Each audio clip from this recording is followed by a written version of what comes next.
it going, everyone? Today I wanted to talk about what the future of NEVS is, because I realize that that's a topic I could have covered in my most recent NEVS video, which if you haven't seen, feel free to watch it up here in the top corner when you're done watching this video. But basically, there's been some unfortunate developments, I guess, with NEVS recently.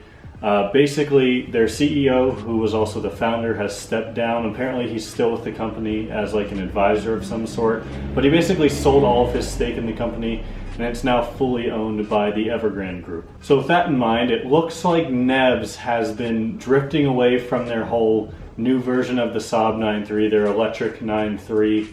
They've kind of seemed to have almost 100% abandoned that, at least from what I can see and in my view.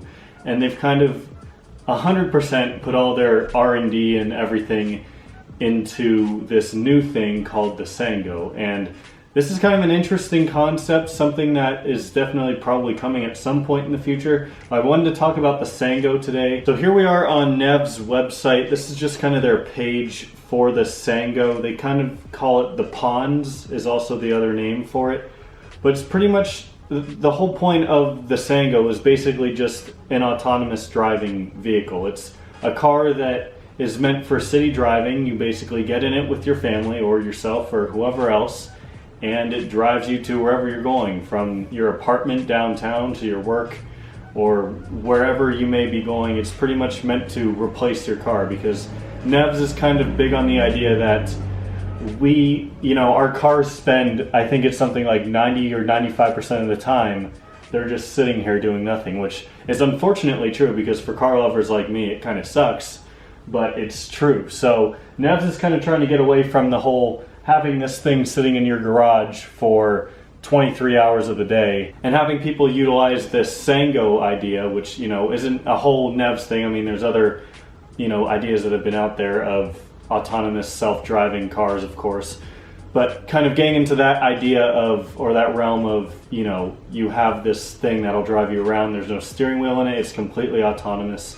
So it's an interesting concept and something that a lot of people think really isn't too far out in the future. So the interior of the Sango, it looks like it's probably a little bit shorter than like your standard sedan, like my Turbo X behind me, and probably a little bit taller. And it's kind of got these three different modes on the inside, it looks like. So generally speaking, there's two rows of seats. There's one, they're basically both facing each other. One's facing forward, one's facing backwards. But within that, you have different configurations. You have a privacy mode, which is, more of like having a wall to the side of you, especially with COVID. That's something that can definitely be utilized. There's a social mode, which looks like it's just a much more open area and people are just talking to each other. And then there's a family mode, which looks like it's slightly different from that as well, maybe a little bit closer, room for more people. But that's pretty much what's on NEVS site. Looks like they have an app that they're coming out with. It looks very similar to something like Uber, where, oh, there's a Sango block down this way. Let's walk there and pick up our Sango and go to the grocery store. Moving off of the NEVS website, I want to talk more about some of the specifications of the Sango, because we're a little bit, it's just this concept right now, as is the 9.3 that they had, which some people said that they'd seen like one once in Sweden, but as far as I know, they were never really on the road. So this is kind of the same thing right now. It's just a concept in very early stages, but like the 9.3, they have high hopes for this, so hopefully this one actually comes through, so there's at least something NEVS that goes right, because they're kind of taking a lot of L's, it seems like. But this is just a couple shots of the exterior, so it's a very strange looking vehicle for sure. I mean, it's clear that it's not your average standard car, and it kind of almost looks like an airplane, a cross between like an airplane and a bus on the inside. Looks like it's got a nice big sunroof. So talking about specs, it's obviously fully electric, because it's NEVS. I mean, why wouldn't it be electric? Fully electric, 6 movable seats, so that's pretty nice. You can fit 6 people in there. I wonder how crowded that would be. I'm sure it's not too bad, at least from the pictures it doesn't look like it's too bad. So in terms of specs, these are kind of some of the important numbers. I could only find this on Autocar's website. I'll link all of these articles I'm using, as well as NEVS website, down below in the top of the description, so you can read more if you're interested.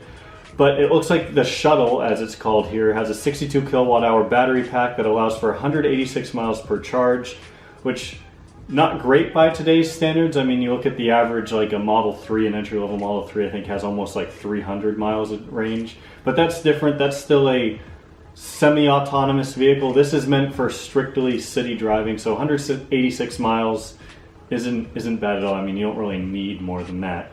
But it looks like it has a top speed of 36 miles per hour, although NEVS claims 44 miles per hour, which is enough for most cities, according to NEVS.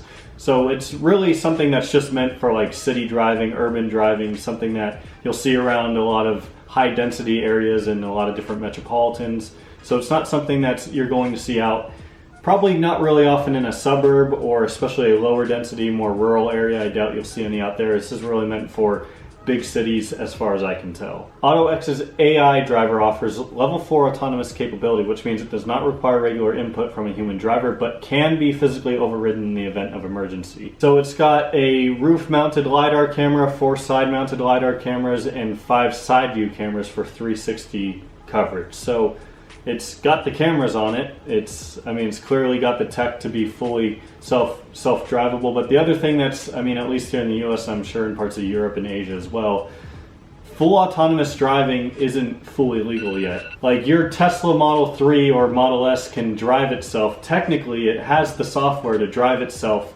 from your house to the grocery store, but it's not legal yet, so therefore it can't.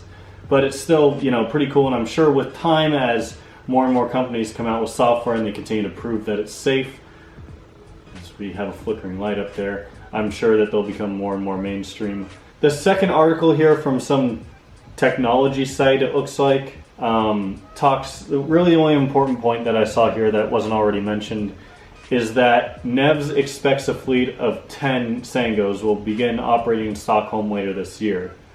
So it'll be interesting to see, for those of you that live in Stockholm or even in Sweden.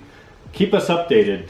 You're not going to come back and comment on this video, but if you happen to see one on the road, definitely let me know, because I'm very interested to see. Hopefully by the end of 2020 someone will see one. There's just some more photos of it. It's kind of like it got minivan doors on it that slide out, which makes the most sense. It's probably the most practical given what the type of vehicle it is. This third article is from Autoblog, and they kind of roast the car here a bit. They basically say right here, Saab famously claimed its cars were born from jets, but the Sango looks more like something you'd find in a store that sells small kitchen appliances than on an aircraft carrier sailing across the Atlantic. So it's definitely kind of a shot at the styling of the car, but then again, it's something that's meant to stand out. It's something that's meant to be different. It's not supposed to be like this super cool, sporty looking thing. So I guess in a way, at least, I kind of see it as something that is almost like the Cybertruck in a way. Like they released the Cybertruck and everyone thought it was the ugliest thing ever and it looks so weird, but that also grew a lot of hype around the car. Now this is obviously a 100% different situation. So NEVS confidently stated that autonomous shuttles are closer to the mainstream than many think. So that's a very vague statement. Who knows if that's next year or 5 years from now, really what NEVS' realistic timeline is, but we'll see, I guess. I'm sure it's at least 3 to 5 years down the road. But there again, 10 autonomous shuttles in Stockholm. Autoblog learned from a company representative that testing will probably start in 2022, and part of the reason for that is COVID-19. So I guess that kind of answers my question right there, is 2022 is when it's really going to start being tested. So hopefully that's when we really start to, and what the hell, this is something else. At least it doesn't look like that. It objectively looks much better than whatever the hell this thing is from the University of Michigan. That's just an eyesore. So anyways, hopefully that 2022 timeline stays legitimate and they actually start testing in 2022, but we'll see. Who knows? I'm sure maybe as this thing comes into production, if you guys are interested, or as more updates come with NEVS as a whole, hopefully maybe something that has to do with Saab in some way, because right now it looks like the company is kind of done with Saab, because this is all recent stuff. This was posted on July 4th, so all these articles are from, a week or two old. So this is recent stuff. As far as I can tell, at least, they're kind of done with the whole NEVS 9.3 thing. It looks like that might have just been a big flop. But with that being said, if you enjoyed this video, if you're excited for the Sango, or I don't know, I'm trying to be excited about this thing, but it's just a freaking electric minivan shuttle looking thing. But if you enjoyed the video, give it a thumbs up. I'll see you all next time.